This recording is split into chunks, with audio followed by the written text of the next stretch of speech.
Muito bem, estamos de volta aqui para trazer a correção dessas provas preliminares, dessas provas discursivas preliminares da Defensoria Pública, e voltamos a uma aí da qual nós participamos da banca, que foi a do 22º concurso, né? E a sexta questão trazia o seguinte enunciado: após a reforma legislativa do processo de execução de título extrajudicial, é possível propor a chamada exceção de pré-executividade?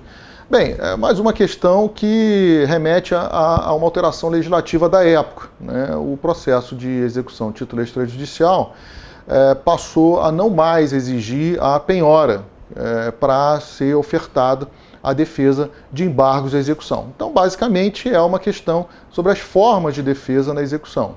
Mas, de qualquer forma, a doutrina, na época, né, apesar da dispensa de penhora para oferecimento da defesa na execução de título extrajudicial, que são os embargos, a própria doutrina manteve a possibilidade da apresentação da objeção de não executividade ou da exceção de pré-executividade. O que é relevante para a gente, para a atualidade, para a gente observar, vão ser as formas de defesa da execução, né?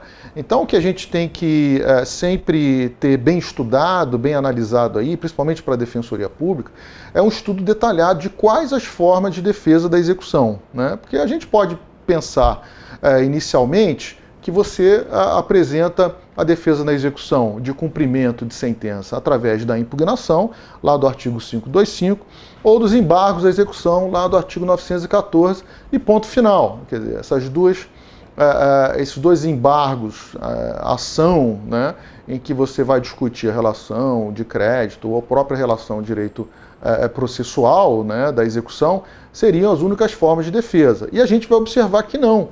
O próprio Código 2015 prevê várias formas de contraditório e defesa ao longo da execução. Então é bom ter isso em mente, né? Nós vamos observar que a objeção de pré-executividade continua lá, nos parece agora expressamente, no artigo 518 e no 803, parágrafo único, né? Então a gente vai observar uma previsão expressa legislativa da objeção de não executividade.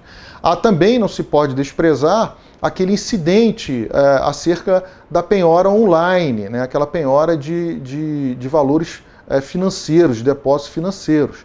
O artigo 854 prevê uma defesa posterior à indisponibilidade. Quer dizer, agora você tem uma indisponibilidade inaudita altera par, né? E aí podemos discutir, inclusive, se é constitucional ou não essa defesa inaudita altera par, né? Esse deferimento da indisponibilidade inaudita altera par, e depois você segue a penhora. Tem um incidente lá, nesse artigo 854, um incidente de defesa posterior. Então isso tem que ser levado em consideração, né? E não pensar apenas na apresentação de uma objeção de pré-executividade nessa hipótese.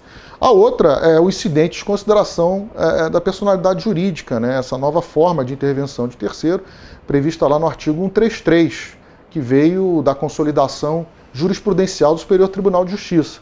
Então esse é um incidente, né, que a gente tem que observar como é que ele se dá e como é que ele deve ser apresentado, né? Então uma forma específica de defesa na execução. Também a defesa contra a execução injusta do artigo 776 do Código de Processo Civil, que já existia na regulamentação anterior, né, quando observa-se que a execução foi injusta, né? Então, também temos que observar a natureza dessa ação e como é que ela se dá.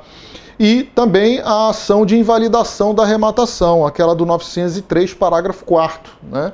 Ou seja, que é uma ação que substitui o antigo embargos de segunda fase, né?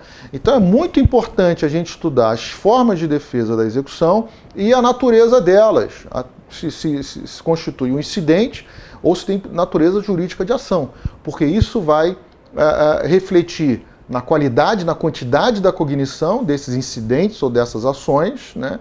E, por conseguinte, na possibilidade ou não de fazer coisa julgada. Então, defesa é sempre importante no concurso para a Defensoria Pública e defesa na execução mais ainda, né?